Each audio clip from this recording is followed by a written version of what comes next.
Algunas decisiones no se gritan, se susurran. Y aún así, cambian una vida entera. Mi nombre es Ernesto Salgado. Tengo 68 años, y anoche mi propio hijo me dijo algo que todavía me retumba en el pecho como si hubiera sido un balazo directo al alma.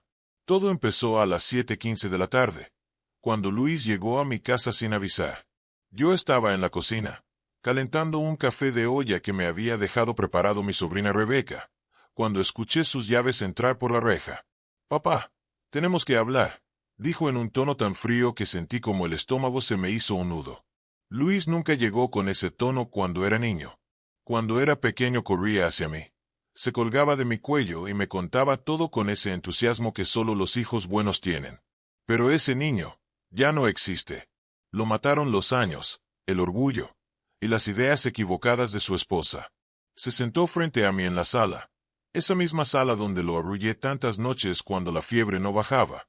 Esa misma donde hicimos la tarea juntos, donde lloró la muerte de su madre. Y sin embargo, ahora me miraba como si yo fuera un estorbo. Como si ya no hubiera espacio para mí en su vida nueva. «Papá», empezó, frotándose las manos como si se estuviera preparando para un discurso. «Esto no puede seguir así. Ya no puedes vivir solo. No es seguro. No estás bien. No estás bien». Ahí fue la primera puñalada. Yo lo miré en silencio, dejando que soltara todo lo que llevaba ensayado. Lo conozco. Sé cuando practica discursos frente al espejo. Sé cuando Carla, su esposa, se los dicta palabra por palabra. Y esto olía a ella. A su voz fingida de clemencia. A su forma de convertir el desprecio en aparente preocupación. Luis respiró hondo y sacó de su mochila una carpeta. Una carpeta verde, de esas que usan los despachos baratos para trámites que huelen a traición. La puso sobre la mesa como si fuera un regalo.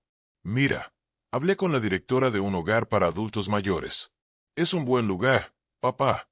Tiene enfermeras, tiene actividades, tiene todo para ti. Ya no tienes que preocuparte por nada. Solo tienes que firmar aquí». Me jaló la carpeta hacia mí.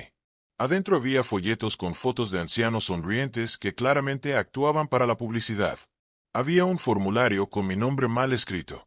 Y al fondo, lo que realmente me dejó helado, un documento de cesión de derechos de mi casa. Mi casa. La casa que pagué con turnos dobles, con rodillas reventadas de tanto pisar frenos y aceleradores, con el sudor de 35 años manejando la ruta 622 bajo el sol de Guadalajara. «Papá», insistió Luis, acercándose más, «es por tu bien. Yo ya hablé con el asilo. Ya tienen un cuarto listo. Y la directora dijo que entre más pronto firmes, mejor. Ya te conseguí un lugar tranquilo. Solo firma. Mira, yo me encargo de la casa. Tú ya no necesitas preocuparte por esas cosas. Yo me encargo de la casa». Ahí llegó la segunda puñalada. No era preocupación. No era amor. Era ambición. Me quedé callado. Callarme siempre ha sido mi forma de entender mejor a las personas. Y en ese silencio, lo observé. Vi cómo no podía sostenerme la mirada. Vi cómo sus piernas se movían nerviosas. Vi cómo las palabras «por tu bien» le temblaban en los labios, como si supiera que estaba diciendo una mentira demasiado grande.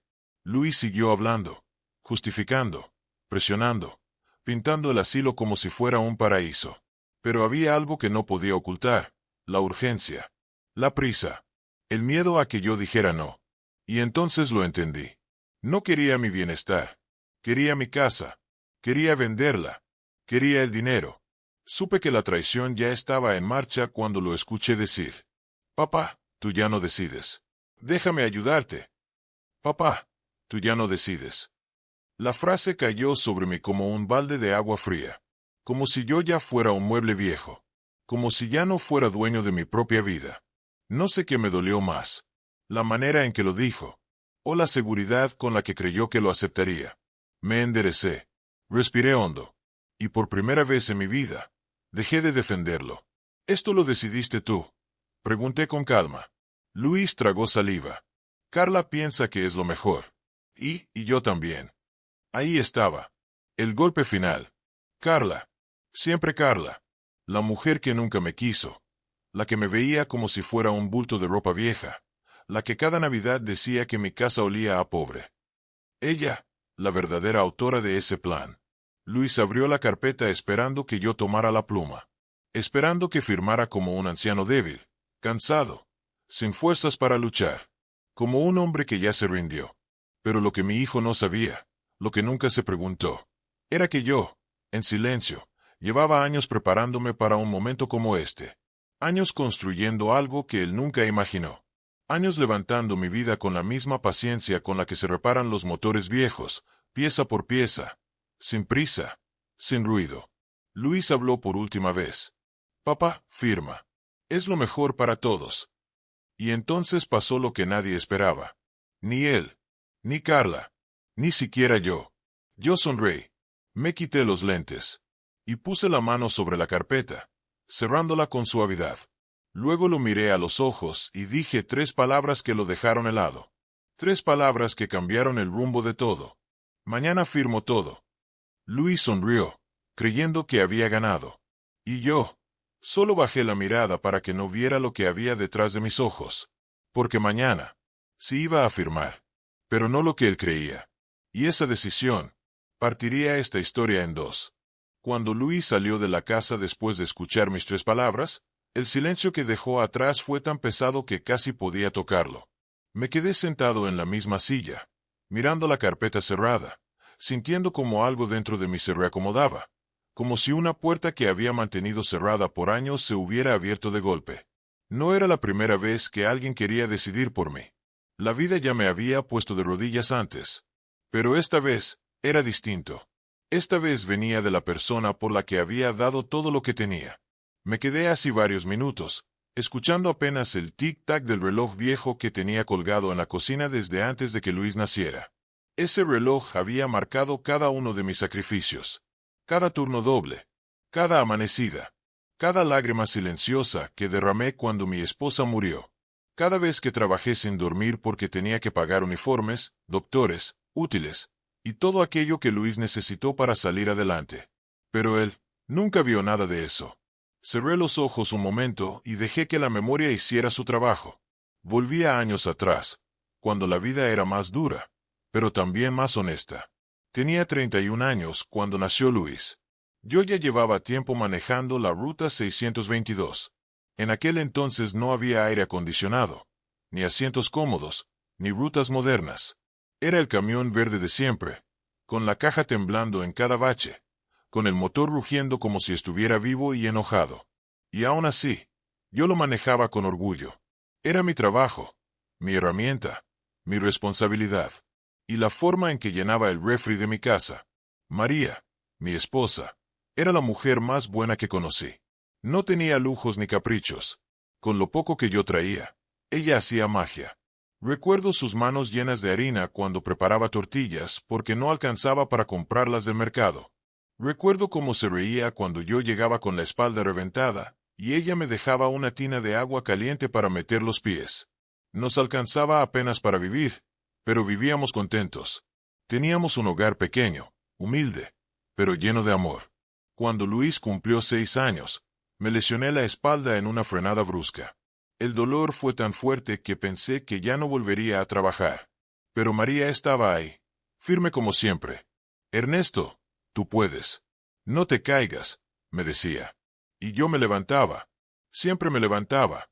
Por ellos 2. Pero el verdadero golpe llegó años después. Luis tenía 13 cuando a María le diagnosticaron cáncer. No voy a mentir, ese día sentí que el mundo se abría bajo mis pies. Me acuerdo que agarré el volante del camión tan fuerte que mis manos sudaban. Me temblaban los párpados. No sabía cómo íbamos a pagar hospitales, medicinas, estudios, o cómo iba a decirle a Luis que su mamá estaba luchando contra algo que no podíamos ver ni tocar. Desde ese día, trabajé como si me hubieran conectado a corriente directa. Doble turno, triple si se podía.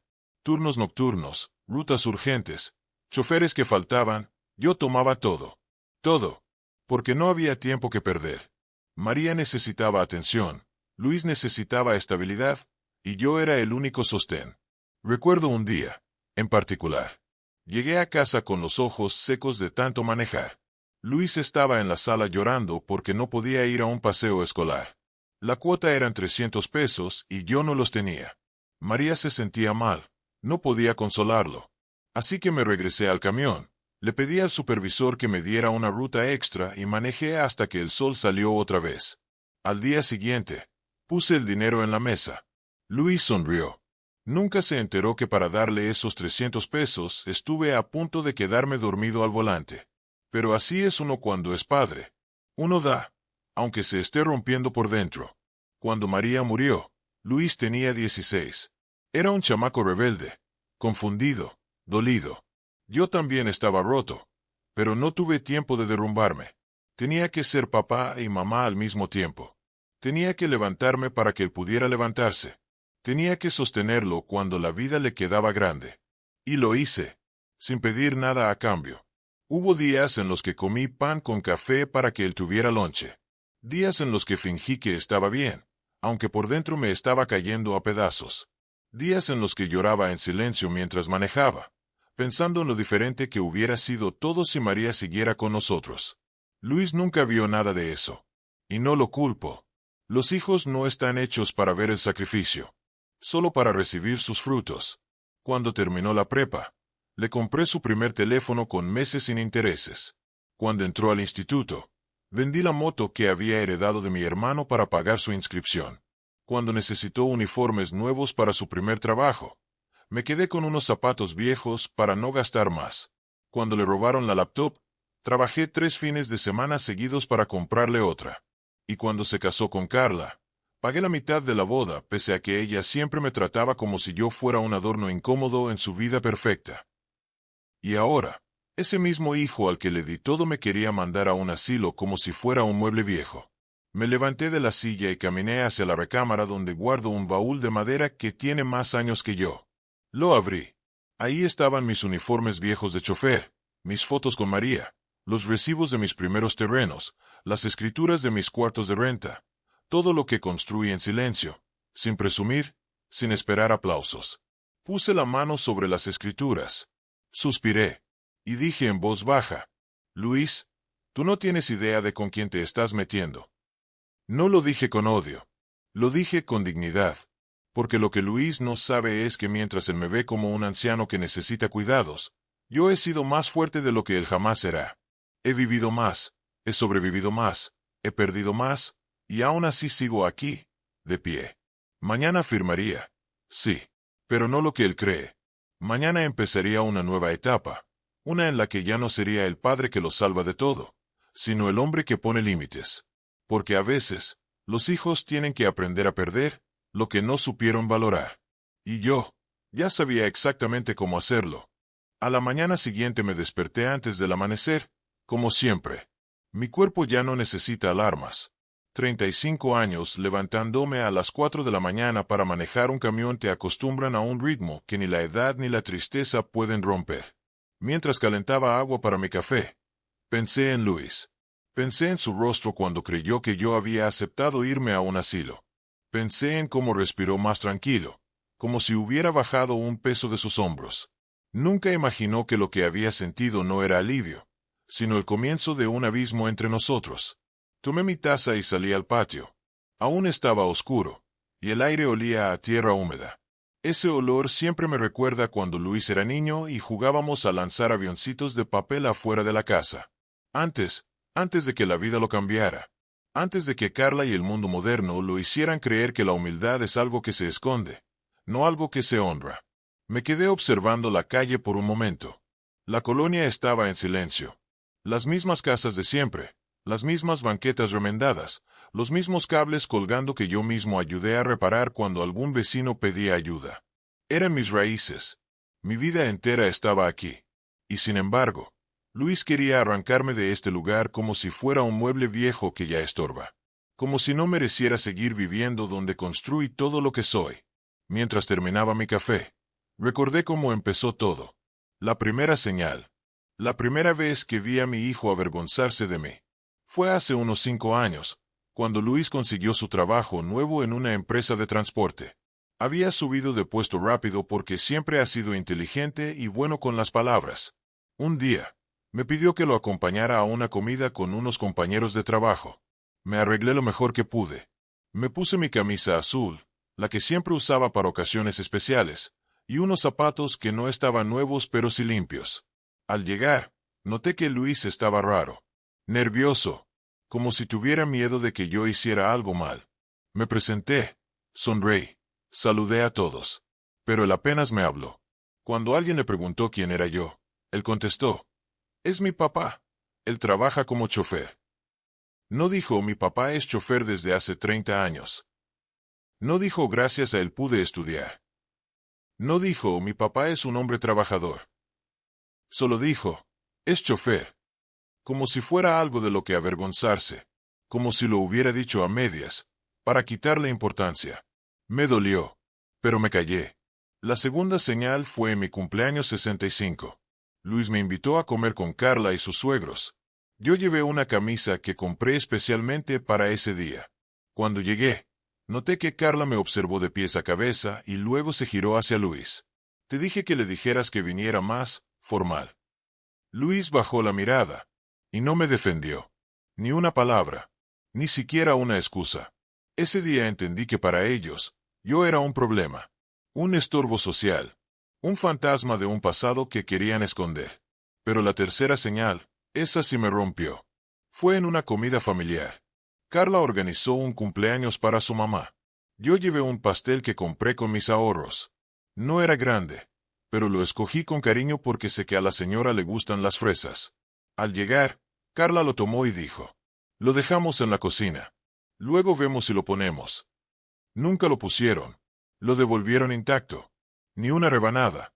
Y cuando me acerqué a la mesa para saludar a otra familia, escuché a Carla decirle a su mamá, «Luis me dijo que no lo dejara hablar mucho. Ya sabes, a veces dice cosas que, pues, no quedan bien aquí». Ahí supe que mi hijo estaba de acuerdo. Y esa tarde, por primera vez en mi vida, sentí vergüenza de existir. Pero el colmo vino un domingo, cuando Luis vino a visitarme después de varias semanas de ausencia. «Papá», dijo, «es que, mira, Carla piensa que deberías dejar de ir al tianguis con esa camisa. La gente habla. La gente habla. La gente. Esa gente que ni siquiera sé quién es».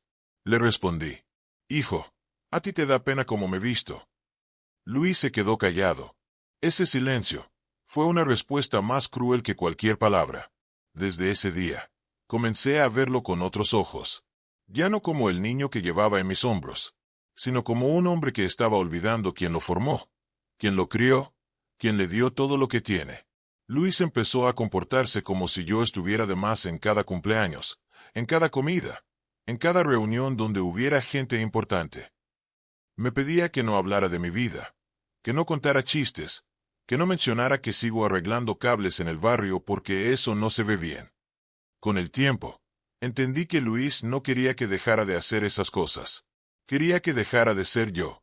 Pero lo que más me dolió fue cuando un día, mientras arreglaba una lámpara en mi patio, lo escuché hablar por teléfono. Estaba afuera, creyendo que yo no escuchaba. «Sí, ma, yo sé. Pero es que mi papá no se adapta. Él no es como nosotros. Es difícil. No entiende. Ya estoy cansado». «No entiende. No es como nosotros. Estoy cansado». Palabras que queman por dentro. Desde entonces, cada palabra de Luis dejó de sonar como preocupación, y comenzó a sonar como un juicio, como un reproche, como una excusa para alejarse más y más. Y yo, en silencio, me fui alejando también. No porque quisiera, sino porque cuando un hijo empieza a avergonzarse de su padre, no hay abrazo que alcance para tapar ese dolor. Esa mañana, mientras veía el cielo despejarse y la luz del sol caer sobre las tejas de mi casa, entendí algo que nunca pensé que tendría que aceptar. Luis no solo quería internarme en un asilo. Luis quería sacarme de su vida. Y ese asilo era apenas el primero de muchos pasos. Respiré hondo. Terminé mi café y guardé la carpeta en un cajón. No porque quisiera olvidarla, sino porque ya sabía lo que tenía que hacer. Lo que Luis creía que era debilidad, era simplemente paciencia. Y ese día, mi paciencia se acabó. Mañana firmaría, sí, pero no ante su voluntad, sino ante la mía, porque yo no estaba solo. Nunca lo estuve. Y ahora, era momento de que Luis lo descubriera. La tarde siguiente, mientras el sol se escondía detrás de los tejados viejos de la colonia, ocurrió algo que jamás hubiera imaginado. Luis me llamó para invitarme a comer a casa de su suegra, la señora Lorena. Una mujer que siempre me miró como si yo fuera menos que ella, como si la pobreza fuera una mancha que no se quita ni con jabón ni con rezos. Una mujer que, desde el día que conoció a Luis, quiso moldearlo a su imagen, elegante, moderno, educado, como ella le dice, pero realmente significa que se avergüence de sus raíces. Aún así, acepté ir. No porque quisiera estar ahí, sino porque necesitaba ver hasta dónde estaba dispuesto a llegar mi propio hijo. Tenía que entender la profundidad de la herida antes de saber cómo cerrarla. Llegué puntual, como siempre he hecho en toda mi vida. Cuando toqué la puerta, Carla abrió con una sonrisa tan falsa que hasta me dolió verla. «Hola, Ernesto. Qué bueno que viniste», dijo sin convicción. Entré y lo primero que noté fue que la sala estaba llena. Familiares, amigos de la suegra, compañeros del trabajo de Luis. La mesa estaba puesta como si se tratara de una cena elegante, y desde el primer momento sentí que no pertenecía ahí. No porque yo no fuera digno, sino porque ellos nunca me quisieron ver como igual. Una mujer que yo no conocía me miró de pies a cabeza. «¿Y este quién es?», preguntó, sin preocupación por moderar su voz. Carla respondió de inmediato: «El papá de Luis». Y la mujer solo dijo: «Ah», como si eso explicara todo. Como si ser mi hijo fuera una vergüenza pública. Luis se acercó a mí. Me dio un abrazo rápido, casi obligado. «Pa, siéntate aquí». Me sentó en la orilla de la mesa, lejos de todos, como si no quisiera que hablara mucho o que alguien me hiciera preguntas. Como si fuera un accesorio incómodo que había que esconder. Pero lo peor vino después. La suegra levantó su copa para brindar. Era su cumpleaños y todos estaban atentos. Luis también levantó su vaso, y yo hice lo mismo. La suegra comenzó a agradecer a todos por estar ahí. Luego, de pronto, volteó hacia mí con esa sonrisa que usan las personas ricas cuando se sienten con poder sobre los demás.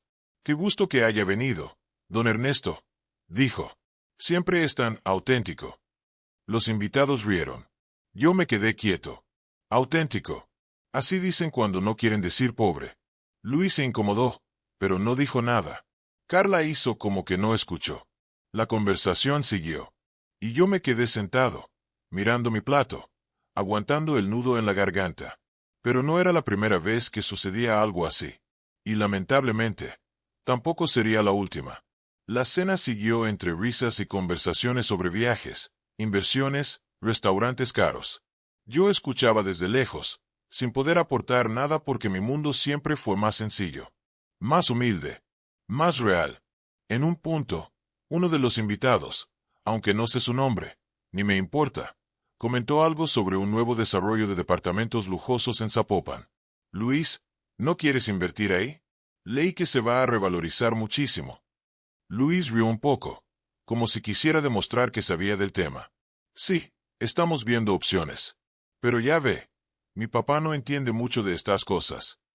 Todos rieron. Carla también. La suegra ni se diga. Y ahí fue cuando sentí que algo dentro de mí se desprendía, como si un cable se hubiera roto de golpe en mi pecho. Luis, mi hijo, el mismo al que le pagué estudios, transporte, comida, doctores, el mismo por el que doblé turnos, por el que sacrifiqué descanso, familia, dinero, salud, el mismo que un día se subía a mis hombros y gritaba que yo era su héroe. Ese mismo hijo estaba parándose frente a todos para decir que yo no entendía nada, que yo era un ignorante, un viejo sin capacidad de comprender el mundo moderno, un estorbo en la mesa. No sé cuánto tiempo pasó mientras ellos seguían hablando. Sentí que el aire en la sala se volvía pesado, que el ruido se hacía más lejano, que el corazón me latía lento, hasta que, de pronto, escuché mi nombre. «Don Ernesto», dijo la suegra otra vez. «Debe ser difícil entender los tiempos modernos, ¿verdad?». Me quedé callado, porque si hablaba, me quebraba. Luis intervino, pero no para defenderme, sino para hundirme más. «Mi papá es bueno, pero ya está grande. Y, pues, ya no razona igual». Las palabras me cayeron como piedras. «Ya no razona igual».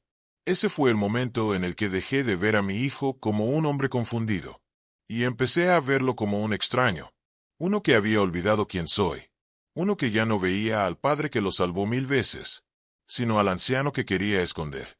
Respiré profundo. Levanté la cabeza. Vi a Luis a los ojos, y me di cuenta de algo terrible. Luis no estaba avergonzado de mí en ese instante.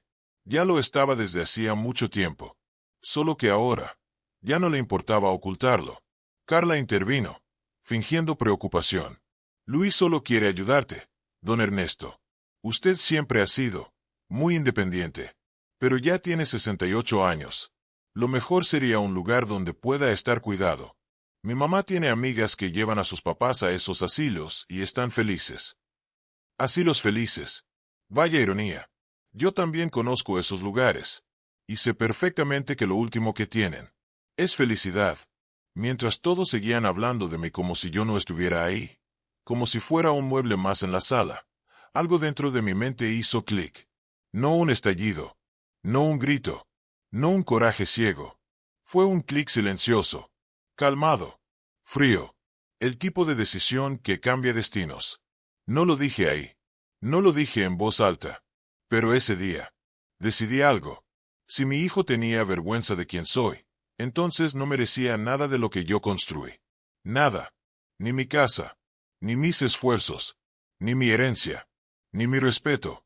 Me quedé sentado el resto de la noche, sin hablar, sin defenderme, sin explicarme, sin suplicar, porque entendí algo que pocos padres aceptan.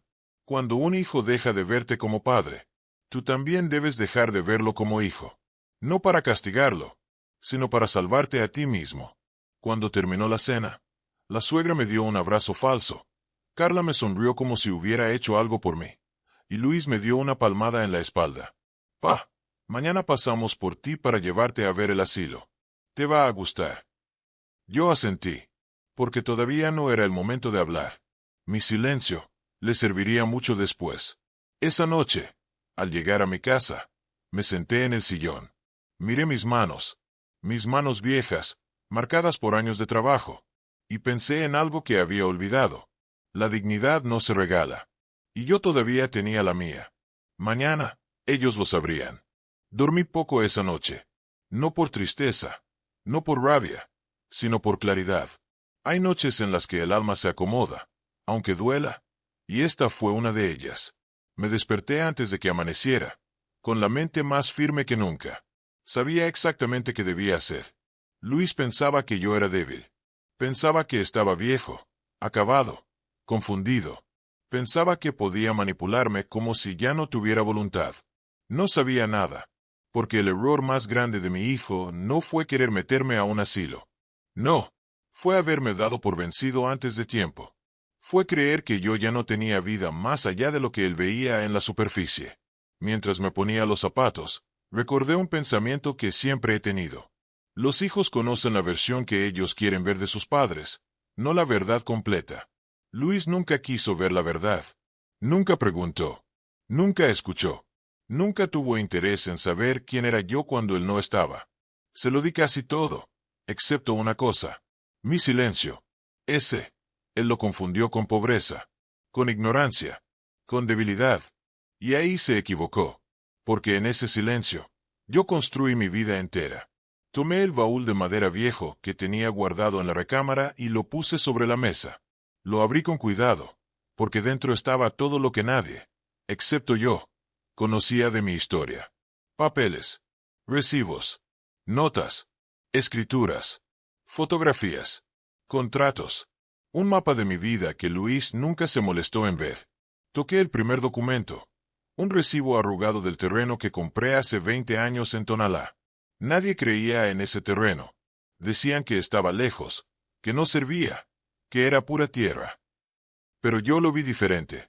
Vi que estaba barato, que tenía agua cerca, que había rutas nuevas de transporte por abrir. Vi algo que Luis nunca ha visto en su vida: oportunidad en lo sencillo. Lo compré con pagos quincenales, sacrificando cosas que Luis sí disfrutó. Zapatos nuevos, salidas, ropa, un domingo sin preocupaciones. No era mucho, Pero cada peso representaba algo que yo estaba construyendo para que él tuviera más de lo que yo tuve. Pasé mi mano sobre la escritura que conseguí después de 10 años pagando ese terreno. Esa escritura está manchada en la esquina con grasa del camión. Me acuerdo perfectamente del día en que la recogí. Venía directo de un turno doble. No había dormido. Pero ese papel decía que todo mi sacrificio había valido la pena. Luego saqué otro sobre. Dentro estaban las fotos de la construcción de los cuartos de renta. Yo mismo levanté algunas paredes, nivelé piso, puse instalación eléctrica, coloqué los focos, instalé los apagadores. No porque fuera arquitecto, sino porque la necesidad hace maestro a cualquiera. Contraté a don Julián, un albañil del barrio, para que me ayudara. A veces le pagaba con dinero, a veces con comida, a veces con favores que necesitaba para su propia casa. Así se hace en las colonias. La gente rica no entiende eso. Pero así se construyen los cimientos de verdad, con manos, con sudor y con acuerdos honestos. Luis nunca supo nada. Nunca se lo conté. ¿Para qué? Para que estudiara sin preocuparse, para que creciera sin cargar mis angustias, para que soñara sin limitaciones. Saqué las fotos de la inauguración de la primera renta. 4 cuartos, pequeños pero dignos. 4 familias que necesitaban un techo. Yo estaba orgulloso. Ese día la señora Ana, la primera inquilina, me dijo: «Gracias, don Ernesto. Aquí vamos a vivir mejor». Ese agradecimiento valió más que cualquier aplauso que Luis me haya dado en su vida. Años después, compré otro terreno pequeño en El Salto. Este me costó más sudor, pero también dio más frutos. Construí 3 cuartos más, y después levanté otro pequeño espacio donde guardo mis herramientas. Luis jamás preguntó por qué empezaron a llegarme depósitos cada mes. Él vivía en su mundo, creyendo que yo seguía manejando el camión como si todavía tuviera 30 años. La verdad era otra. Llevaba más de 15 años viviendo de mis rentas. Y lo hacía bien. En silencio. Sin presumir. Sin anunciarlo. Sin gritarlo al mundo. Él nunca preguntó cómo podía ayudarlo con cosas importantes, como pagar parte de su boda o apoyarlo con su auto. Nunca se cuestionó cómo podía prestarle dinero cuando lo necesitó para terminar su carro. Solo asumió que yo ahorraba. Nada más. Ahí entendí algo. Mi hijo no quería conocerme. Quería creer una versión cómoda de mí. La versión del papá humilde. Del papá sin dinero. Del papá que necesita guía. Del papá viejo que ya no decide. Mientras guardaba las carpetas ordenadas por año, sentí una calma distinta. Una calma que aparece cuando uno deja de justificarse. Cuando uno deja de esperar gratitud. Cuando uno finalmente acepta que no se puede salvar a quien no quiere ver. Puse todas las escrituras sobre la mesa. Una por una. Eran 11. 11 documentos que representaban toda una vida de esfuerzo. 11 papeles que Luis nunca se interesó en leer. 11 razones por las que yo jamás permitiría que me tratara como si fuera un estorbo. Me serví otro café y me quedé mirando esos documentos como quien mira su propia historia escrita en papeles legales. Y lo entendí perfectamente. La casa Infonavit que Luis quería era lo menos valioso que tenía. Lo único que él veía. Lo único que él creía que valía la pena. Lo único que codiciaba. Y ahí estaba su error. Yo no iba a pelear por esa casa. Nunca he peleado por migajas. Iba a decidir sobre mi vida. Sobre mi dignidad. Sobre mi legado. Luis podía quedarse con sus burlas, su vergüenza, sus comentarios hirientes. Yo me quedaría con mi verdad, con mi fortaleza, con mi historia. Una historia que él nunca quiso conocer, hasta que ya era demasiado tarde. Mientras cerraba el baúl y lo regresaba a su lugar, supe que esa tarde tenía que visitar a la única persona que siempre ha estado para mí, Rebeca. Mi sobrina. Mi apoyo. La única que me trae comida cuando estoy enfermo. La que me lleva al doctor sin pedirme nada a cambio. La que me escucha. La que nunca me ha tratado como un viejo estorbo. Ella sí conoce mi historia. Ella sí valora quién soy. Ella sí me respeta. Y quizá había llegado el momento de que ella fuera quien recibiera lo que Luis nunca supo apreciar. Tomé mi sombrero, abrí la puerta, y salí rumbo a su casa, porque era momento de hacer lo que nunca había querido hacer. Pensar en un heredero, que no fuera mi hijo. El camino a casa de Rebeca no es largo, pero ese día sentí que cada paso pesaba más que el anterior. No por cansancio, sino porque mi corazón ya sabía lo que la mente aún no terminaba de aceptar. Mi propio hijo estaba dispuesto a sacrificarme por comodidad, por vergüenza, o simplemente por ambición. Y lo peor no era el plan del asilo. No, lo peor era que Luis creía tener derecho a decidir mi destino, como si yo fuera un mueble que estorba, no un hombre que luchó 68 años para seguir de pie. Cuando llegué a la casa de Rebeca, ella abrió la puerta con esa sonrisa que heredó de mi hermana Rosa, una sonrisa que cura más que cualquier medicina. Tío, ¿ya comió? Tengo caldito de pollo. Entré y dejé que su hogar me envolviera en esa calidez que ya no siento cuando voy a casa de Luis.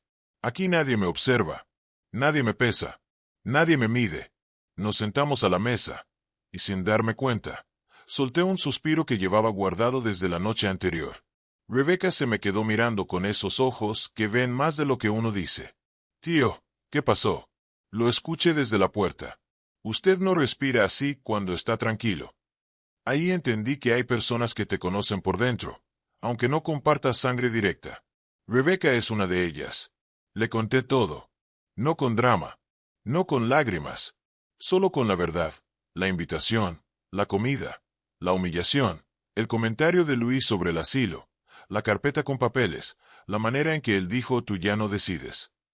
Rebeca apretó los puños. No, no, tío. No. Luis no puede hacerle eso. No puede. ¿Qué se cree? Usted no depende de él. Usted no está mal. Usted está más fuerte que él. Sus palabras me hicieron sonreír. No porque fueran exageradas, sino porque por primera vez en mucho tiempo alguien me defendía sin dudar. Algo que Luis no ha hecho en años. Rebeca no lo sabía, pero su reacción me confirmó algo que ya venía creciendo dentro de mí. El corazón reconoce quien lo honra y quien lo traiciona.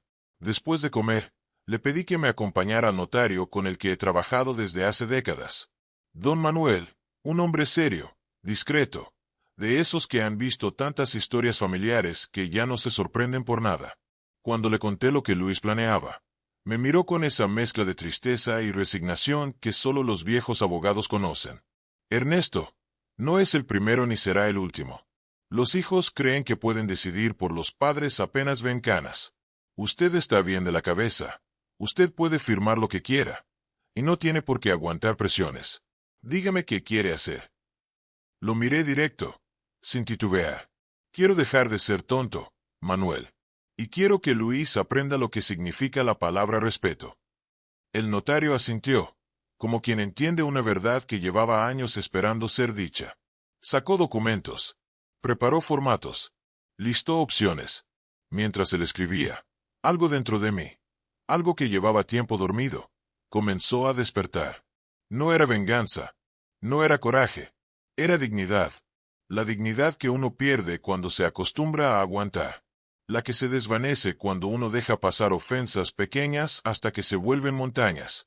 Pero ese día, yo ya estaba cansado de callar. Don Manuel me preguntó, ¿qué quiere hacer con la casa Infonavit? Esa pregunta, esa casa, ese símbolo de toda mi vida. Los pisos que yo mismo instalé. La pintura que puse cuando Luis cumplió 7 años. Las grietas que yo cubrí con mis propias manos. La cocina que reparé para que María pudiera cocinar sin peligro. Todo ese lugar que representa mis sacrificios. Respiré hondo. Venderla, dije. Y no dejarle nada a Luis. Ni llaves, ni derechos, ni migajas. Nada. Rebeca dio un pequeño respingo. Tío, ¿estás seguro? La miré con cariño. Mi hija. Uno no le quita algo a quien no le importa. Luis no quiere la casa porque me quiere. La quiere para deshacerse de mí. Y no, yo no voy a regalarle el arma con la que piensa sacarme de mi propia vida.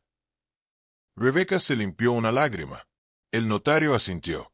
Muy bien, ¿y el heredero? Lo pensé unos segundos, pero la respuesta ya estaba dentro de mí desde la noche anterior. Rebeca. Ella abrió los ojos como si hubiera escuchado un trueno. Tío, yo no puedo aceptar eso. Luis es su hijo. Hijo. Esa palabra que debería significarlo todo. Y al mismo tiempo, a veces no significa nada. Le tomé la mano. Rebeca. Tú me das comida cuando estoy enfermo. Me llevas al doctor. Me preguntas si necesito algo. Me escuchas. No te avergüenzas de mí. No me tratas como si fuera un viejo inútil. Hija, eso vale más que la sangre. Ella empezó a llorar, pero no dije nada. Hay lágrimas que no necesitan consuelo, sino espacio. Además, continué, Luis ya tiene su vida. Tiene a Carla. Tiene dinero. Tiene oportunidades. Él no me necesita. Y tampoco me quiere. El notario interrumpió, suave. Entonces queda decidido. Y mientras él preparaba los papeles, yo me quedé pensando en algo que jamás imaginé admitir. Luis ya había dejado de ser mi hijo mucho antes de este día. Solo faltaba que yo lo aceptara. Firmamos la venta de la casa. Firmamos el cambio de heredera. Firmamos los documentos que dejarían todo claro, sin espacios para reclamos. Cuando salimos de la oficina, sentí algo que no había sentido en semanas, ligereza, como si hubiera dejado un costal lleno de piedras que llevaba cargando sin darme cuenta. Pero la vida, que siempre tiene un modo cruel de revelar lo oculto, todavía me tenía guardada una sorpresa más. Al llegar a mi casa, encontré a Luis afuera, caminando de un lado a otro, revisando su celular con desesperación. En cuanto me vio, vino corriendo hacia mí. Papá, necesitamos hablar. Rápido. Algo en su voz me dio mala espina. No era preocupación. Era nerviosismo, urgencia, miedo. A ver, Luis, ¿qué pasa? Él me mostró un mensaje en su celular. Era del notario con el que había estado hablando a mis espaldas. Un mensaje que no era para mí. Era para él. Y decía, Luis, urge que su papá firme hoy. Ya tengo el comprador listo para la casa. Tráigalo antes de las 6. Mientras más se tarde, más riesgo hay de que su papá se arrepienta. Ahí sentí el golpe final. La traición completa. La verdad sin disfraz. Luis no solo quería internarme. No solo quería la casa. No solo quería control. Luis ya había negociado la venta de mi casa, antes de que yo tuviera oportunidad de entender su plan. Me quedó claro. Mi hijo no solo me veía como un estorbo. Me veía como un trámite. Y ese día, se firmó la sentencia más dura que un padre puede aceptar. Cuando terminé de leer ese mensaje en el celular de Luis, sentí que algo dentro de mí se rompía, pero no en dolor. No, fue distinto. Fue como si el último pedazo de ingenuidad que me quedaba se hubiera desprendido de golpe, dejándome en un estado de claridad absoluta. Luis no solo quería meterme en un asilo, ni solo quería la casa, ni solo quería decidir por mí. Luis había planeado mi salida desde antes. Había negociado, ocultado, mentido, y pensó que yo nunca lo descubriría. Lo miré, y por primera vez en 40 años, vi a mi hijo como un extraño. Él seguía hablando, justificando, nervioso, como si aún pudiera controlar la situación. Papá, mira, el notario dice que es mejor firmar hoy. Ya tengo al comprador. Es una oportunidad única. El dinero puede servirte para el asilo, digo, para tus cuidados. Y ahí lo interrumpí. ¿Cuánto te ofrecieron? Luis se quedó helado. No esperaba esa pregunta. No esperaba que yo estuviera calmado. Esperaba gritos, lágrimas, confusión, lo que fuera más fácil de manipular. Pero en vez de eso, encontró a un hombre firme, más fuerte que nunca. 300,000, dijo finalmente, bajando la mirada. 300,000 pesos. Por la casa donde viví 40 años. 400,000 si la arreglaban un poco. Pero él la quería vender rápido. Sin pensar. Sin valorar. Sin respeto. Y además, el comprador quería la casa vacía. Vacía. Sin mí. Ese detalle lo dijo Carla días antes, cuando creyó que yo no escuchaba. Luis, dile al notario que tu papá ya casi ni se mueve. Podemos sacarlo en cualquier momento y ya está. Sacarlo. Como quien saca basura. Como quien saca muebles viejos para que pase la basura por ellos. Respiré hondo. Luis, dije, no voy a firmar nada esta tarde. Él abrió los ojos, sorprendido. ¿Qué? ¿Por qué, papá? No invente. Es por su bien. Usted no puede seguir viviendo así. ¿Así cómo? Respondí, sin elevar la voz. ¿Libre? Luis frunció el ceño. No entendía. O no quería entender. Papá, no haga esto difícil. Ya está todo listo. Ya hablé con el comprador. Ya hablé con el asilo. Ya hablé con... ¿Con Carla? Pregunté. Silencio. Mi hijo era un adulto de 40 años. Con carrera. Con trabajo. Con vida propia. Y sin embargo, no podía tomar una decisión sin que su esposa dictara cada palabra, cada movimiento, cada opinión. ¿Tú crees que yo no entiendo lo que está pasando? Le dije. ¿Tú crees que porque tengo 68 años ya no razono? ¿Piensas que soy un inútil? Luis se cruzó de brazos. Papá, no es eso. Solo que, ya no puede vivir solo. Ya no es seguro. Usted ni siquiera entiende los trámites legales. Yo sé lo que hago. Ahí fue cuando por fin entendí todo. Luis no quería meterme a un asilo. Luis quería sentirse superior. Quería tener el control. Quería demostrarle a Carla y a su suegra que él estaba haciéndose cargo. Quería que yo dejara de ser Isotria, para poder presumir poder. Lo observé con una calma que hasta yo desconocía. Esa calma que llega cuando uno ya dejó de buscar explicaciones. Esa calma que aparece justo antes de tomar decisiones que cambian destinos. Luis, dije, vente conmigo. Vamos a ver algo. ¿A dónde? Solo sígueme. Lo llevé al patio. Abrí la pequeña bodega donde guardo mis herramientas y una caja metálica cerrada con llave. La abrí frente a él. Dentro estaban o las escrituras de mis terrenos, o los contratos de mis cuartos de renta, o recibos de depósitos mensuales, o documentos de regularización, o comprobantes de pago, fotografías de cada propiedad, y una carpeta con más de 20 hojas firmadas y selladas. Luis se quedó congelado, como si estuviera viendo un fantasma. ¿Qué es esto?, preguntó. Mi respuesta fue simple. Mi vida, Luis. Mi verdadera vida. La vida que tú nunca quisiste conocer. Luis tomó uno de los papeles. Lo leyó. Luego otro. Y otro. Usted tiene terrenos. Usted renta cuartos. Usted tiene estas propiedades desde hace años. Asintió. Se tambaleó un poco. No porque los papeles fueran pesados, sino porque su ego lo era. ¿Y por qué nunca me dijo?, preguntó, con una mezcla de enojo y shock. ¿Por qué nunca preguntaste? Lo miré directo a los ojos.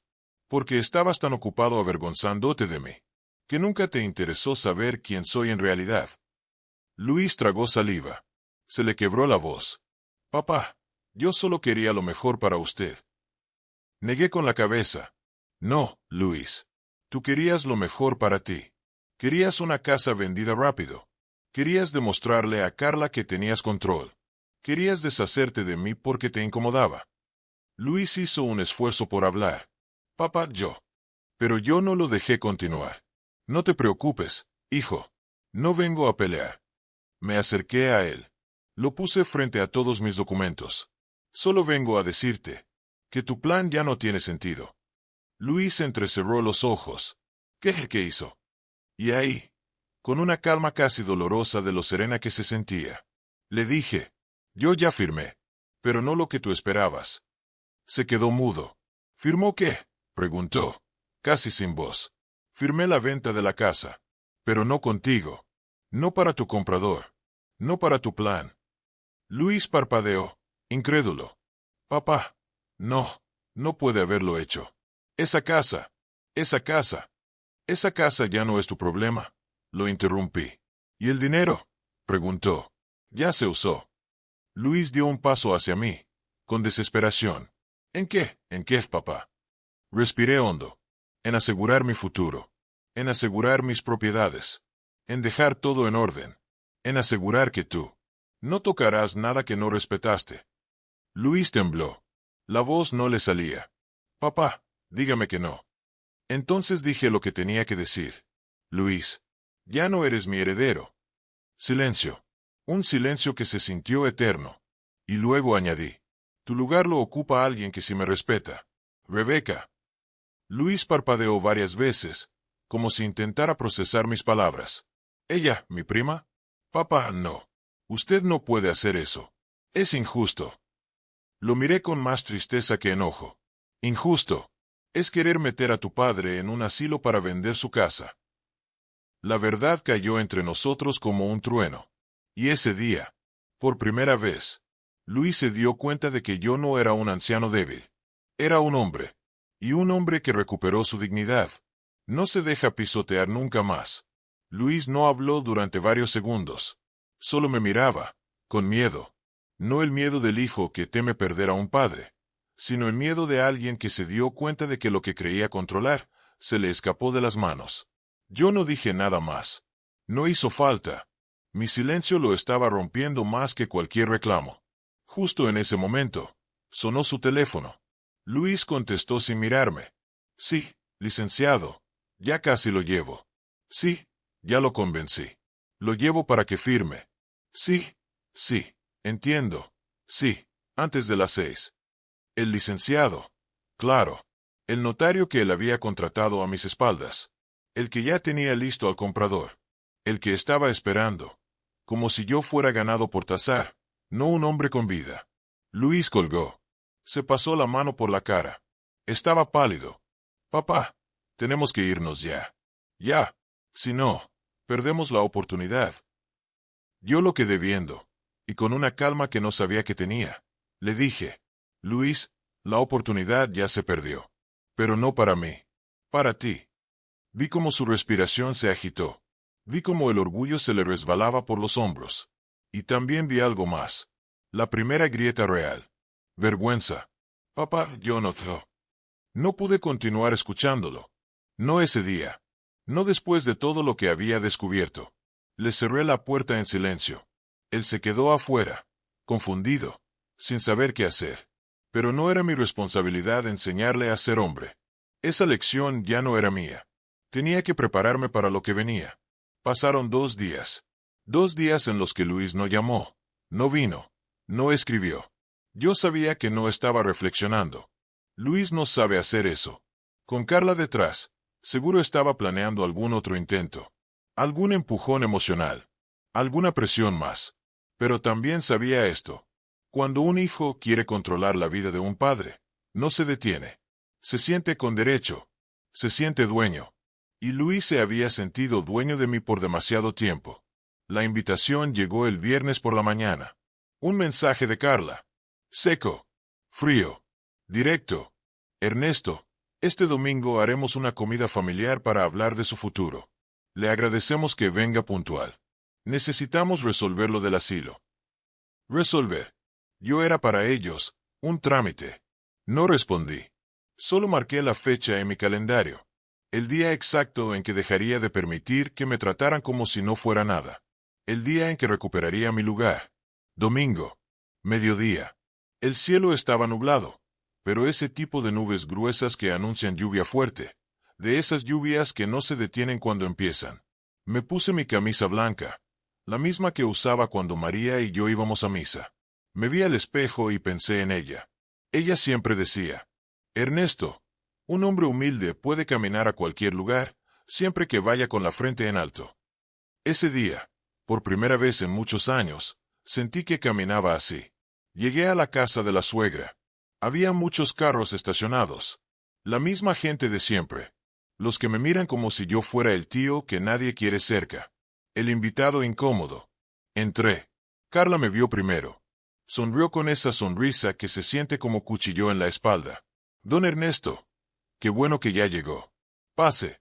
Hoy sí vamos a dejar todo claro. Todo claro. Esa frase tiene una belleza especial cuando uno ya sabe la verdad. La suegra levantó la vista desde el comedor. Ernesto, siéntese aquí. Por favor. Hoy es un día importante. Necesitamos hablar de su bienestar. Mi bienestar. Así le llaman ahora al encierro disfrazado de cuidado. Y ahí estaba Luis. Parado detrás de todos, nervioso. Pero con la típica máscara de superioridad que se pone cuando Carla lo mira. Ese papel le queda chico, pero él insiste en usarlo. Me acerqué a la mesa. Me senté. Nadie más se sentó. Todos estaban esperando algo. Esperando ver al viejo confundido que ellos creen que soy. La suegra tomó la palabra, como siempre. Ernesto, ya hemos hablado con la directora del hogar. Es un lugar limpio, ordenado, con enfermeras. Usted estará mejor ahí que aquí. Solo. Ya no puede seguir así. Luis no puede estar pendiente de usted todo el tiempo. Y Carla tiene muchas responsabilidades. Así que decidimos por su bien. Decidimos. Por su bien. Cada palabra era una piedra. Luis dio un paso adelante. Papá, no es para que se enoje. Solo queremos ayudarlo a estar seguro. Nadie quiere que pase algo. Ya no es seguro que viva solo. Usted mismo sabe que ya no está como antes. Y ahí lo vi. El verdadero motivo no era el asilo. Era la vergüenza. Era la imagen. Era el control. Era la comodidad. La suegra tomó una carpeta. La misma carpeta verde. La puso sobre la mesa. Hoy necesitamos que firme aquí, don Ernesto.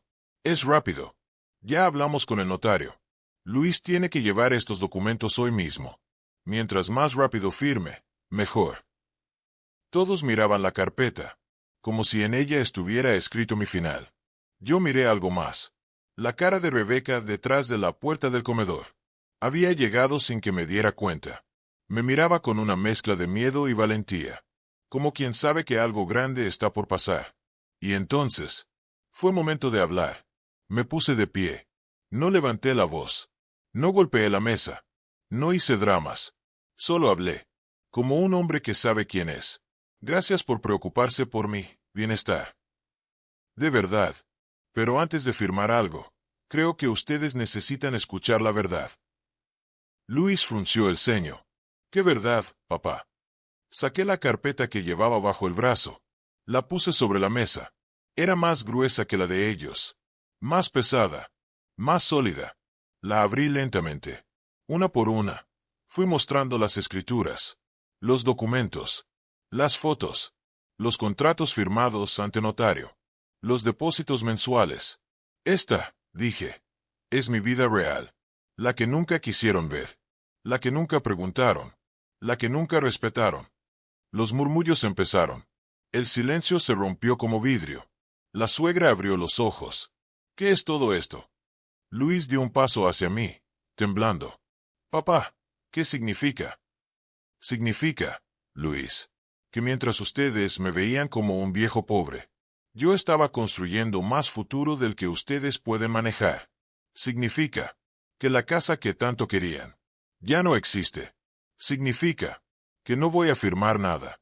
Jamás. Significa que desde este momento, ustedes no deciden mi vida. Nunca más. Y cuando dije eso, el silencio cayó como un rayo.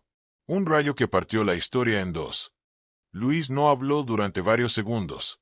Solo me miraba, con miedo. No el miedo del hijo que teme perder a un padre, sino el miedo de alguien que se dio cuenta de que lo que creía controlar se le escapó de las manos. Yo no dije nada más. No hizo falta.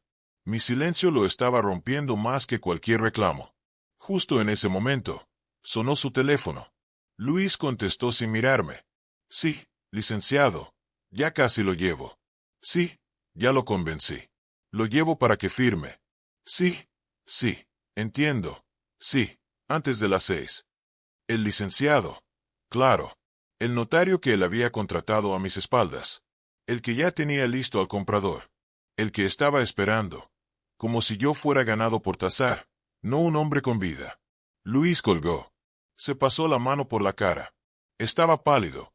Papá, tenemos que irnos ya. Ya. Si no, perdemos la oportunidad. Yo lo quedé viendo, y con una calma que no sabía que tenía, le dije, Luis, la oportunidad ya se perdió. Pero no para mí. Para ti. Vi cómo su respiración se agitó. Vi cómo el orgullo se le resbalaba por los hombros. Y también vi algo más. La primera grieta real. Vergüenza. Papá, yo no pude continuar escuchándolo. No ese día. No después de todo lo que había descubierto. Le cerré la puerta en silencio. Él se quedó afuera, confundido, sin saber qué hacer. Pero no era mi responsabilidad enseñarle a ser hombre. Esa lección ya no era mía. Tenía que prepararme para lo que venía. Pasaron 2 días. 2 días en los que Luis no llamó, no vino, no escribió. Yo sabía que no estaba reflexionando. Luis no sabe hacer eso. Con Carla detrás, seguro estaba planeando algún otro intento. Algún empujón emocional. Alguna presión más. Pero también sabía esto. Cuando un hijo quiere controlar la vida de un padre, no se detiene. Se siente con derecho. Se siente dueño. Y Luis se había sentido dueño de mí por demasiado tiempo. La invitación llegó el viernes por la mañana. Un mensaje de Carla. Seco. Frío. Directo. Ernesto, este domingo haremos una comida familiar para hablar de su futuro. Le agradecemos que venga puntual. Necesitamos resolver lo del asilo. Resolver. Yo era para ellos un trámite. No respondí. Solo marqué la fecha en mi calendario. El día exacto en que dejaría de permitir que me trataran como si no fuera nada. El día en que recuperaría mi lugar. Domingo. Mediodía. El cielo estaba nublado, pero ese tipo de nubes gruesas que anuncian lluvia fuerte. De esas lluvias que no se detienen cuando empiezan. Me puse mi camisa blanca, la misma que usaba cuando María y yo íbamos a misa. Me vi al espejo y pensé en ella. Ella siempre decía, Ernesto, un hombre humilde puede caminar a cualquier lugar, siempre que vaya con la frente en alto. Ese día, por primera vez en muchos años, sentí que caminaba así. Llegué a la casa de la suegra. Había muchos carros estacionados. La misma gente de siempre. Los que me miran como si yo fuera el tío que nadie quiere cerca. El invitado incómodo. Entré. Carla me vio primero. Sonrió con esa sonrisa que se siente como cuchillo en la espalda. Don Ernesto. Qué bueno que ya llegó. Pase. Hoy sí vamos a dejar todo claro. Todo claro. Esa frase tiene una belleza especial cuando uno ya sabe la verdad. La suegra levantó la vista desde el comedor. Ernesto, siéntese aquí, por favor. Hoy es un día importante. Necesitamos hablar de su bienestar. Mi bienestar. Así le llaman ahora al encierro disfrazado de cuidado. Y ahí estaba Luis, parado detrás de todos, nervioso, pero con la típica máscara de superioridad que se pone cuando Carla lo mira. Ese papel le queda chico, pero él insiste en usarlo. Me acerqué a la mesa. Me senté. Nadie más se sentó. Todos estaban esperando algo. Esperando ver al viejo confundido que ellos creen que soy. La suegra tomó la palabra, como siempre. Ernesto, ya hemos hablado con la directora del hogar. Es un lugar limpio, ordenado, con enfermeras. Usted estará mejor ahí que aquí. Solo. Ya no puede seguir así. Luis no puede estar pendiente de usted todo el tiempo. Y Carla tiene muchas responsabilidades. Así que decidimos por su bien. Decidimos. Por su bien. Cada palabra era una piedra. Luis dio un paso adelante. Papá, no es para que se enoje. Solo queremos ayudarlo a estar seguro. Nadie quiere que pase algo. Ya no es seguro que viva solo. Usted mismo sabe que ya no está como antes. Y ahí lo vi. El verdadero motivo no era el asilo. Era la vergüenza. Era la imagen. Era el control. Era la comodidad. La suegra tomó una carpeta. La misma carpeta verde. La puso sobre la mesa. Hoy necesitamos que firme aquí, don Ernesto. Es rápido. Ya hablamos con el notario. Luis tiene que llevar estos documentos hoy mismo. Mientras más rápido firme, mejor. Todos miraban la carpeta, como si en ella estuviera escrito mi final. Yo miré algo más. La cara de Rebeca detrás de la puerta del comedor. Había llegado sin que me diera cuenta. Me miraba con una mezcla de miedo y valentía, como quien sabe que algo grande está por pasar. Y entonces, fue momento de hablar. Me puse de pie. No levanté la voz. No golpeé la mesa. No hice dramas. Solo hablé, como un hombre que sabe quién es. Gracias por preocuparse por mi bienestar. De verdad. Pero antes de firmar algo, creo que ustedes necesitan escuchar la verdad. Luis frunció el ceño. ¿Qué verdad, papá? Saqué la carpeta que llevaba bajo el brazo. La puse sobre la mesa. Era más gruesa que la de ellos. Más pesada. Más sólida. La abrí lentamente. Una por una. Fui mostrando las escrituras. Los documentos. Las fotos. Los contratos firmados ante notario. Los depósitos mensuales. Esta, dije, es mi vida real. La que nunca quisieron ver. La que nunca preguntaron. La que nunca respetaron. Los murmullos empezaron. El silencio se rompió como vidrio. La suegra abrió los ojos. ¿Qué es todo esto? Luis dio un paso hacia mí, temblando. Papá, ¿qué significa? Significa, Luis, que mientras ustedes me veían como un viejo pobre, yo estaba construyendo más futuro del que ustedes pueden manejar. Significa que la casa que tanto querían ya no existe. Significa que no voy a firmar nada. Jamás. Significa que desde este momento, ustedes no deciden mi vida. Nunca más. Y cuando dije eso, el silencio cayó como un rayo. Un rayo que partió la historia en dos. El silencio en esa sala se volvió tan espeso que podía cortarse con un cuchillo. Nadie se movía. Nadie respiraba. La suegra me miraba como si acabara de hablar en otro idioma. Carla estaba pálida, sosteniéndose del respaldo de una silla para no caerse. Y Luis. Luis parecía un niño regañado por primera vez en su vida. ¿Cómo que ya no existe la casa?, preguntó finalmente Carla, con la voz temblorosa. La miré directamente a los ojos. Lo que escuchaste. La casa ya no me pertenece. Hace 3 días firmé la venta. Luis dio un paso al frente, totalmente fuera de sí. ¿Qué? Papá, usted no podía hacer eso. Esa casa era tuya. Lo interrumpí, alzando una ceja. Luis, esa casa siempre fue mía. La pagué yo. La construí yo. La mantuve yo. Tú solo viviste en ella. Y ahora, ya no te corresponde ni un ladrillo. Carla abrió la boca, pero no salió sonido. La suegra empezó a abanicar su rostro, como si estuviera a punto de desmayarse. Luis estaba rojo. Rojo de rabia. Rojo de impotencia. Rojo de darse cuenta de que no sabía nada de mí. ¿A quién se la vendió?, preguntó con la voz quebrada. Apreté la carpeta entre mis manos. Me tomé mi tiempo. Dejé que el silencio trabajara a mi favor. A una pareja joven, respondí. Se van a mudar la próxima semana. Les deseé suerte. Ellos sí la merecen. Luis apretó los puños. Papá, ¿cómo va a hacer eso sin consultarme? ¿Cómo va a vender la casa sin avisarme? Usted no puede. Lo miré con esa calma que solo tiene el hombre que ya no le debe explicaciones a nadie. Luis, yo puedo. Yo pude. Yo lo hice. Y no necesitaba pedirte permiso. Tú no tienes derecho sobre mi vida, ni sobre mis decisiones. La suegra dio un grito ahogado. Pero, la casa era su seguridad, don Ernesto. Entonces, ¿dónde piensa vivir ahora? En la calle. Carla añadió. Luis tiene razón. Usted ya está grande. ¿Qué necesidad tiene de complicarse la vida? Entregue su bienestar a su familia. Me reí. Una risa sincera. Una risa que salió del alma.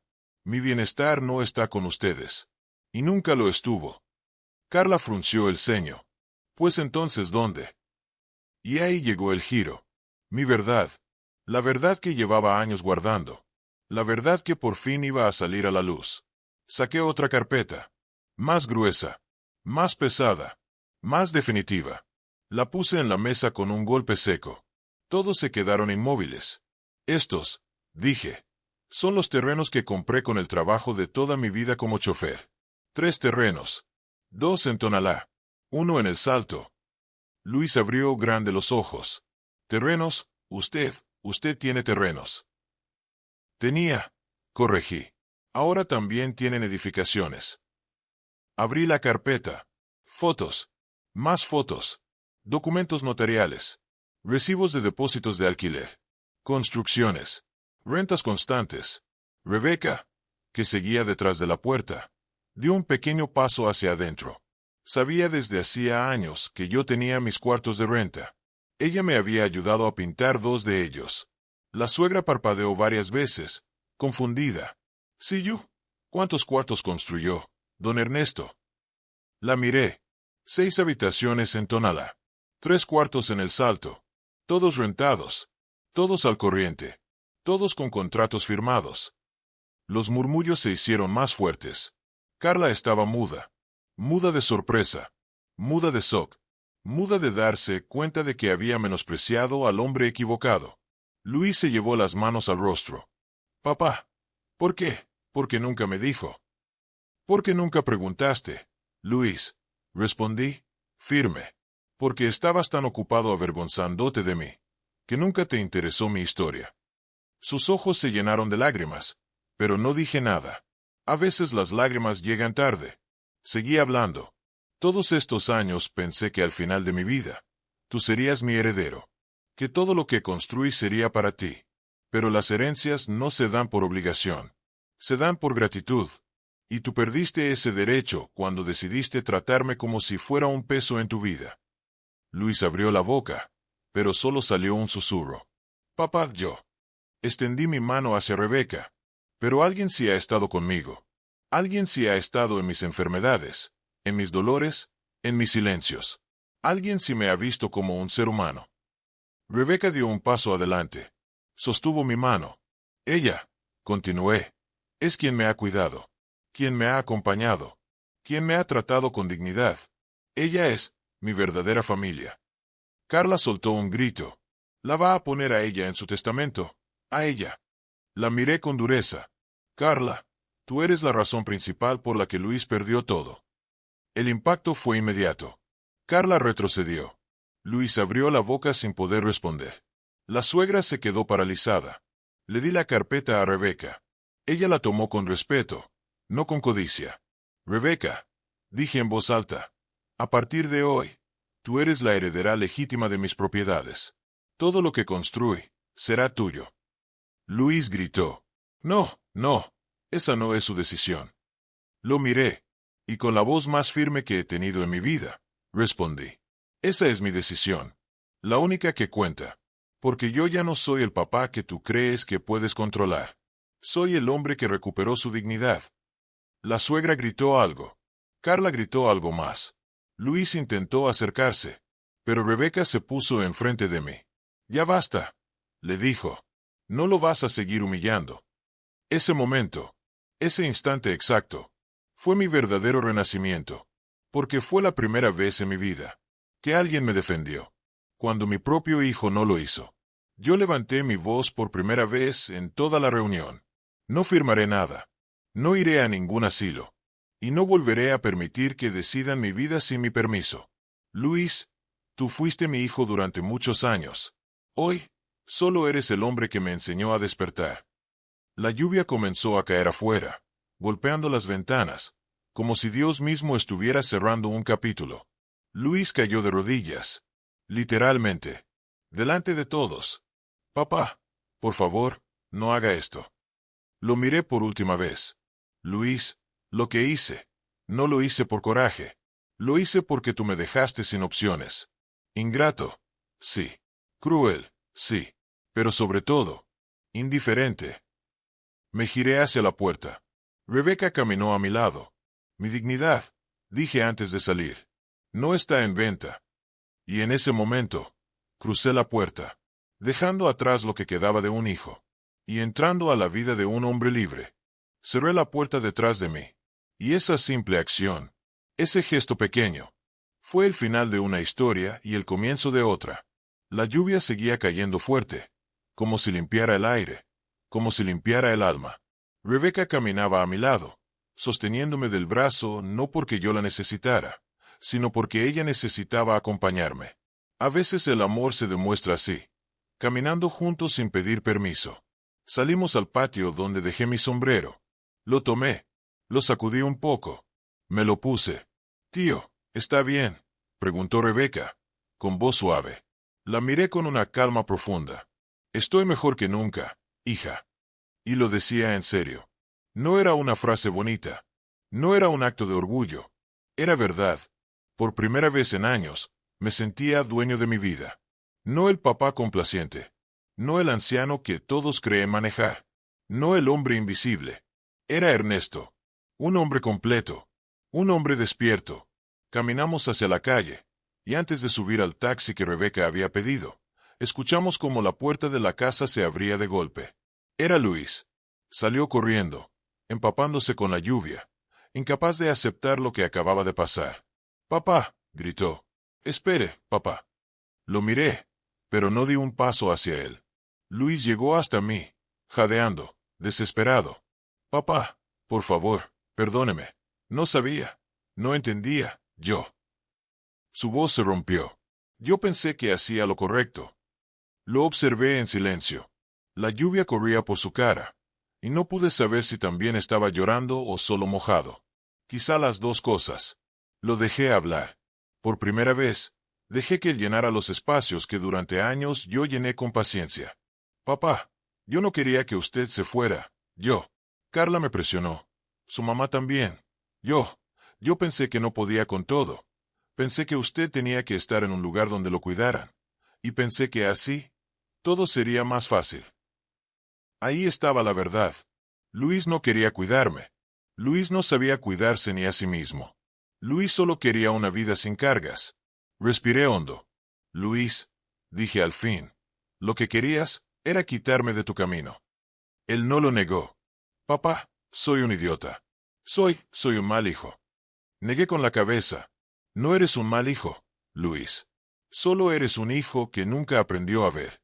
A ver más allá de lo que quería. A ver más allá de sí mismo. Luis cerró los ojos con fuerza. Con esto, se acabó todo entre nosotros. A esa pregunta, nadie está preparado. Ningún padre, por más fuerte que sea, quiere pronunciar la sentencia final. Tomé aire. No, Luis. Tú siempre serás mi hijo. Eso no me lo quita nadie. Pero hay cosas que sí se pierden, y una de ellas es el derecho a decidir sobre mi vida. Luis abrió los ojos. Había esperanza en ellos. Pequeña, frágil, pero ahí. Entonces, hay manera de arreglar esto. Miré la lluvia caer sobre la calle.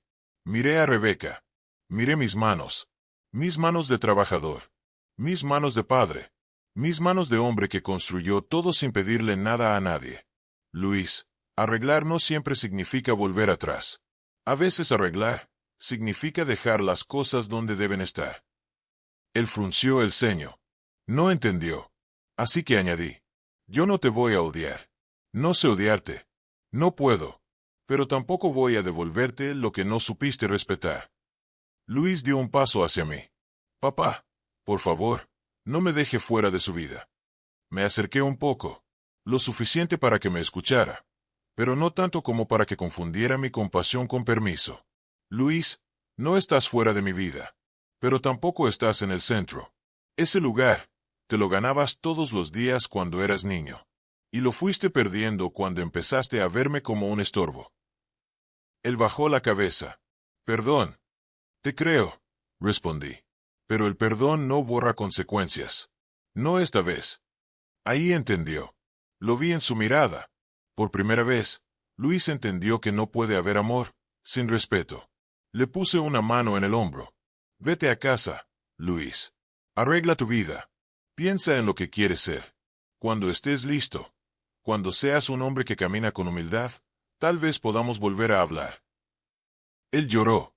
Y yo lo dejé. Un padre también tiene que dejar que su hijo aprenda del dolor. Adiós, Luis, dije. No hasta luego. No nos vemos. No cuídate. Adiós. Cerré la puerta del taxi. Rebeca tomó mi mano. El taxi arrancó. No miré atrás. Los meses siguientes fueron extrañamente tranquilos. Mi vida siguió. Mis rentas siguieron. Mis propiedades siguieron generándome ingreso. Rebeca me acompañaba cada semana. Hablábamos. Caminábamos. Arreglábamos cosas de los terrenos. Éramos familia. No supe nada de Luis por 2 meses. Ni una llamada. Ni un mensaje. Ni un intento. Un día, Rebeca me dijo, tío, si él vuelve, ¿qué piensa hacer? Me quedé ahí un momento. Pensando. Sintiendo. Lo escucharé, respondí. Pero no cederé. Ella sonrió. ¿Sabe qué, tío? Usted ya no es el mismo. ¿Para bien o para mal? Pregunté. Para bien. Porque ahora camina como un hombre que se sabe valioso. Sonreí. Y por primera vez, me creí esa frase. Luis volvió a buscarme. Pasaron 6 meses. Bajó de peso. Se veía cansado. Había dejado a Carla. Vivía solo. Y llegó sin exigir nada. Papá, no quiero nada de usted. Solo quiero que me dé la oportunidad de conocerlo. De verdad esta vez. Lo miré. Y entendí que la vida, a veces, da vueltas largas, pero necesarias. No sé si podrá, Luis, respondí. No sé si ya te toca conocerme. Pero sé una cosa. Si quieres volver a caminar a mi lado, será con respeto. Él asintió. Quiero hacerlo bien. No te puedo prometer nada, dije. Pero podemos intentar hablar. Un día a la vez. Hoy, mientras escribo estas palabras, dejo algo claro. No se trata de herencias. No se trata de casas. No se trata de dinero. Se trata de dignidad. Un padre puede perdonar 1000 veces. Puede sacrificarse 1000 veces. Puede aguantar 1000 cosas. Pero hay un límite. Un punto exacto donde el alma dice, ya basta. Ese día me llegó tarde. Pero llegó. Y gracias a ese día, ya nadie vuelve a pisarme. Si estás viendo este video, déjame un comentario diciendo desde dónde me escuchas. Y suscríbete si tú también crees que la dignidad vale más que cualquier herencia. Porque cuando un padre despierta, nadie lo vuelve a encerrar en un asilo emocional. Ni en la vida, ni en la memoria.